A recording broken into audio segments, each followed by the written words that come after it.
अच्छा जी, बिस्मिल्लाहिर्रहमानिर्रहीम। हर लेक्चर की तरह पहले केमिस्ट्री क्या थी ये समझेंगे, क्योंकि केमिस्ट्री की ब्रांचेस पढ़ रहे हैं। पहले ये समझ में आना चाहिए कि केमिस्ट्री क्या है।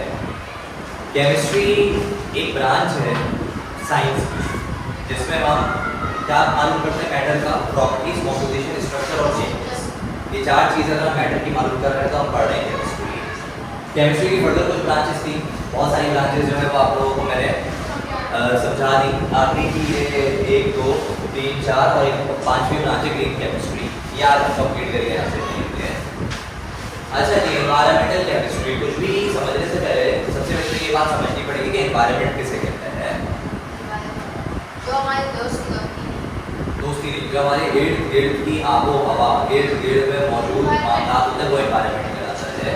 जैसे कि इस वक्त अगर हम देखें तो हमारे एनवायरमेंट में लाइट का टाइम चल रहा है, तो अपने एनवायरमेंट गाय वगैरह ये सब उसकी साइड में एक फ्रेगरेंस भी होती है, एक स्मेल भी होती है, सारी चीज़ें जो है ना वो हमें इस एनवायरमेंट में मिलेंगी। अच्छा, अगर तुम लोग जो है वो नॉर्दर्न एरियाज में चले जाते हो जहाँ पर जंगल है, वहाँ पर एनवायरमेंट तुम लोगों को क्या मिलेगा सर? बहुत क्लीन एनवायरमेंट मिलेगा, बहुत साफ सुथरी जगह होगी, यानी कि तरफ जो ज़्यादा है तो आप लोगों को आबो हवा बहुत ताज़ी मिलेगी, सांस लेने में बहुत आसानी होगी, ठंडी हवाएं चल रही होंगी, एनवायरमेंट ही अलग होगा। और कराची का एनवायरमेंट थोड़ा अलग है, धूल मट्टी ये सब कुछ, गर्मी। एनवायरमेंट का मतलब होता है आबो हवा और मौसम। तो एनवायरमेंटल केमिस्ट्री की वो ब्रांच है जिसमें हम स्टडी करते हैं interaction of chemical materials and their effect on the environment of animal and plants. यह एनवायरमेंटल केमिस्ट्री की वो ब्रांच है जिसमें हम ये समझते हैं कि मुख्तलिफ केमिकल की चीज़ें हमारे माहौल को किस तरीके से अच्छा या किस तरीके से बुरा बना सकती है। मतलब क्या है मुख्तलिफ इंटरेक्शन, कहते हैं अमल दखल। मुख्तलिफ केमिकल मटेरियल्स, मुख्तलिफ केमिकल की जो चीज़ें होती हैं वो हमारे माहौल पे क्या असर डालते हैं, वो हमारे माहौल पे क्या असर डालते हैं। अच्छा, जाहिर बात है माहौल में जानवर भी होते हैं, प्लांट्स भी होते हैं, ये सब होता है ना। तो मुख्तलिफ केमिकल की चीज़ें हमारे माहौल को या तो बेहतर बनाएंगे या तो बुरा बनाएंगे।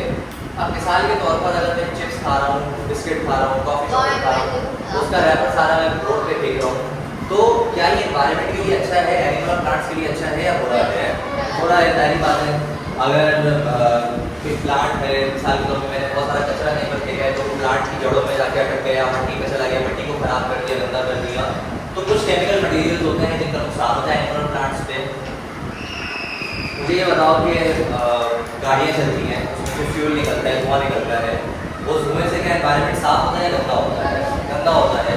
तो एनवायरमेंटल केमिस्ट्री में हम मुख्तलिफ चीज़ों के बारे में पढ़ेंगे कि मुख्तलिफ केमिकल की जो चीज़ें होती हैं जब वो इन्वायरमेंट में अमल दखल करती हैं, मुख्तलिफ केमिकल की चीज़ें इन्वायरमेंट में क्या करती हैं, अमल दखल करती हैं, तो उसके क्या मंफी असरात होते हैं या पॉजिटिव इफेक्ट्स होते हैं या नेगेटिव इफेक्ट्स होते हैं। तो अगर केमिस्ट्री की एक ऐसी ब्रांच जिसमें हम ये पढ़ें कि माहौल पे, इन्वायरमेंट पे कोई चीज़ गंदा असर करेगी या कोई चीज़ अच्छा असर करेगी, तो हम कौन सी केमिस्ट्री में पढ़ेंगे? Environmental chemistry. दूसरी है एनालिटिकल केमिस्ट्री। अच्छा, आसानी से जो है मैं 9th क्लास के बच्चों को इस तरीके से समझा दूँ। वैसे तो एनालिटिकल केमिस्ट्री का पूरा चैप्टर है मैट्रिक में। जैसे मैंने ऑर्गेनिक केमिस्ट्री पढ़ा रहा था, मैंने कहा था मैट्रिक में पूरा ऑर्गेनिक केमिस्ट्री का चैप्टर है। इसी तरीके से मैट्रिक में पूरा एनालिटिकल केमिस्ट्री का चैप्टर है, लेकिन अभी हम चैप्टर नहीं पढ़ रहे हैं, अभी हम नॉर्मल उसकी जो डेफिनेशंस पढ़ रहे हैं। बट एनालिटिकल केमिस्ट्री की वो ब्रांच है that deals with the separation and analysis of fine quality and quantity of various components in a given substance। अब मिसाल के तौर पर मैं जो है वो ये बोर्ड मार्कर बाहर से परचेज करके लेके आता हूँ। अब यहाँ पर ना एक लड़का बैठा हुआ है, उसने केमिस्ट्री पढ़ी हुई है, लेकिन कौन सी केमिस्ट्री पढ़ी हुई है वो भी थोड़ी देर बाद पता चलेगा। मैंने उसको ये मार्कर दिया, मैंने कहा इसको खोलो, चेक करो इसके अंदर इंक की कितनी क्वांटिटी मौजूद है, मतलब इंक की कितनी क्वांटिटी मौजूद है। अच्छा, उस इंक की क्वालिटी भी चेक करो। अच्छा, ये जो निब है मार्कर की, इस निब की क्वालिटी चेक करो, इसकी क्वांटिटी चेक करो, ये कितनी मिलीमीटर थिक या कितनी मिलीमीटर लंबी जो है वो निब है। तो मैंने उसको बैठाया, मैंने कहा इस मार्कर को पूरा खोल ढाल के चेक करो कि यार इसके अंदर कितनी क्वांटिटी में चीज़ें डाली गई हैं और किस क्वालिटी की चीज़ का इस्तेमाल किया गया है। वो बैठा, उसने मुख्तलिफ केमिकल्स का यूज़ किया, उसने बोला कि सर इसमें 10 ग्राम इंक डाली गई है, क्वांटिटी कितनी डाली गई है 10 ग्राम। और सर मीडियम क्वालिटी की इंक है इसके अंदर, ना कोई बहुत अच्छी क्वालिटी की इंक है, ना कोई बहुत बेकार क्वालिटी की इंक है। अच्छी क्वालिटी की इंक मैं इसमें निकलवा देता अगर इस मार्कर की कंपनी ने स्पॉन्सर किया होता मुझे, तो अच्छी क्वालिटी की इंक निकलवा, लेकिन मीडियम क्वालिटी की है। अच्छा जी, तो वो बंदा जो कि बैठा हुआ है सिर्फ एनालिसिस करने के लिए कि किसी भी चीज़ के अंदर किसी चीज़ की कितनी मिकदार मौजूद है और किस क्वालिटी की वो चीज़ मौजूद है, तो उस बंदे ने बेसिकली एनालिटिकल केमिस्ट्री पढ़ी हुई है। कौन सी केमिस्ट्री पढ़ी हुई है? एनालिटिकल का जो लफ्ज़ निकला है वो निकला है एनालिसिस से। एनालिसिस किसे कहते हैं कि अगर हम किसी भी चीज़ को मेजर करें कि कोई भी चीज़ कितनी ज़्यादा या कितनी कम है, या कोई भी चीज़ कितनी अच्छी या कितनी बुरी है, तो हम बेसिकली एनालिटिकल केमिस्ट्री में पढ़ेंगे। नाम से पता चल रहा है मेडिसिनल केमिस्ट्री क्या है। मेडिसिनल केमिस्ट्री एक ऐसी केमिस्ट्री की ब्रांच है जिसमें हम चीज़ों को मिलाकर दवाइयाँ बनाते हैं, मेडिसिन बनाते हैं। तो एक बंदा जो कि केमिस्ट्री उसने पढ़ी हुई है लेकिन वो दवाइयाँ मेडिसिन बना रहा है, तो बेसिकली उसने मेडिसिनल केमिस्ट्री पढ़ी हुई है। सही है। अच्छा, क्वांटम केमिस्ट्री वैसे तो इसका स्कोप बहुत बड़ा है। The branch of chemistry which deals with the application, mechanics and experiments of physical methods, models in chemical systems. मैंने जो है वो एक बहुत बड़ा लेट से एक प्लांट बनाया। प्लांट कहते हैं मशीन को, बहुत बड़ी मशीन मैंने डाली है। अच्छा, मशीन को बनाना, ऑपरेट करना, ये काम फिजिक्स का है, केमिस्ट्री का काम नहीं है। तो ऐसा है कि मैंने बहुत बड़ा एक सिस्टम बनाया है, बहुत बड़ा एक अदर प्लांट बनाया है, बहुत बड़ी एक अदर जो है वो मशीन बनाई है। अब मैं जो है उस मशीन में किसी किस्म का केमिकल बनाऊंगा। उस मशीन में मैं क्या बनाऊंगा? किसी किस्म का केमिकल। अब उस मशीन को चलाने से पहले, वैसे तो उसका बनाने का काम फिजिक्स का था, लेकिन वो बनवा के मेरे यहाँ पर मशीन आ गई, मेरी फैक्ट्री में लग गई। अब मैं उसमें मुख्तलिफ केमिकल्स डाल के ये टेस्टिंग कर रहा हूँ कि आइदर ये मशीन सही मिकदार में केमिकल या सही क्वालिटी में केमिकल्स प्रोड्यूस कर रही है या नहीं कर रही। यानी बड़े बड़े फिजिकल मॉडल्स, बड़ी बड़ी मशीनों को अगर मैं टेस्ट करता हूँ केमिस्ट्री की दुनिया में रहते हुए, तो बेसिकली मैं कौन सी केमिस्ट्री पढ़ रहा हूँ? और अब आखिरी केमिस्ट्री लगी ग्रीन केमिस्ट्री, उसको समझ लेते हैं। एक ही ब्रांच है, बस कर दो।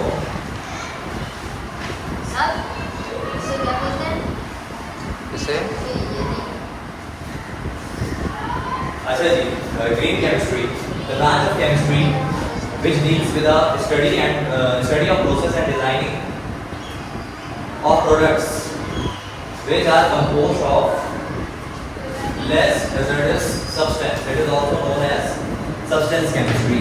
अच्छा, एक चीज़ ना अगर हम लोगों को बताओ, डिस्पोजेबल प्लास्टिक के चम्मच आते थे, अभी भी आते हैं। प्लास्टिक सेहत के लिए अच्छी है या बुरी है? बुरी है। यानी कि प्लास्टिक जो है वो नुकसानदेह है, हमारी हेल्थ के लिए भी नुकसानदेह है और एनवायरनमेंट के लिए भी नुकसानदेह है। जाहिर बात है, अगर हम, मैं बताता हूँ क्यों। जाहिर बात है, जब हम गरम कोई भी सूप पी रहे हैं और प्लास्टिक के स्पून से पी रहे हैं, तो प्लास्टिक जो है वो कुछ ऐसे मॉलिक्यूल्स एमिट करता है जो कैंसर पहुंचा सकते हैं इंसान को। प्लास्टिक को अगर गर्म चीज़ पे हम यूज़ करते हैं, उसी प्लास्टिक को अगर हम फेंक रहे हैं, ज़मीन पे हो जा रही है लेट से, वहाँ पर पहले से पौधे उगे हुए हैं, पेड़ उगे हुए हैं, और उसकी मट्टी में जाके प्लास्टिक मिक्स हो रही है, तो प्लास्टिक ज़मीन को भी गंदा करती है, यानी ज़मीन के लिए भी नुकसानदेह है। यहाँ तो बात क्लियर है। तो प्लास्टिक नुकसानदेह है सर, प्लास्टिक के चम्मच नुकसानदेह है।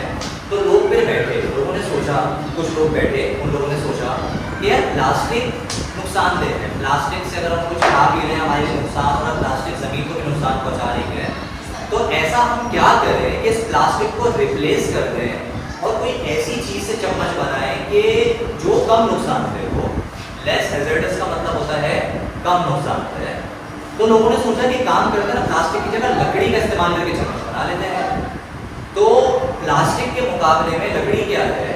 Less hazardous. क्या है? यानी कि कम नुकसानदेह। क्लियर हो रही है बात? तो वो जो लोग थे ना जिन्होंने मिलकर ये काम किया था, क्या काम किया था कि खतरनाक चीज़ को अच्छी चीज़ से चेंज कर दिया। प्लास्टिक के कप्स बन रहे थे, प्लास्टिक के क्या बन रहे थे? कप्स। उसको रिप्लेस कर दिया, उसका कांच के कप्स बना देते हैं, क्योंकि प्लास्टिक में गरम चाय डाल देंगे तो गलत हो सकता है, कैंसरस मॉलिक्यूल्स उसमें से निकल सकते हैं। क्लियर हो रही है ये बात? तो प्लास्टिक जो है वो एक अलग चीज़ है, नुकसानदेह चीज़ है, खतरनाक चीज़ है। उसकी जगह पर अगर हम बोर्ड, लकड़ी या कांच को यूज़ करते हैं तो वो लेस हैजर्डस है। क्या है? Less hazardous. तो उन लोगों ने, जिन लोगों ने मिलकर ये बात सोची ना कि गंदी चीज़ को, खतरनाक चीज़ को चेंज करके अच्छी चीज़ में तब्दील कर देते हैं, तो उन लोगों ने कौन सी केमिस्ट्री पढ़ी? Green chemistry. यानी ग्रीन केमिस्ट्री केमिस्ट्री की वो ब्रांच है जो पढ़ाई करवाती है किसी भी चीज़ को बनाना या डिज़ाइन करना। किस चीज़ को डिज़ाइन करना? उन प्रोडक्ट्स को जो ऐसी चीज़ों से बने हुए हैं जो कि नुकसानदेह कम है, जो कि कम नुकसानदेह है, लेस हैजर्डस है, और इसका नाम सब्सटेंस केमिस्ट्री भी है। क्लियर हो रही है ये बात? पक्की बात है?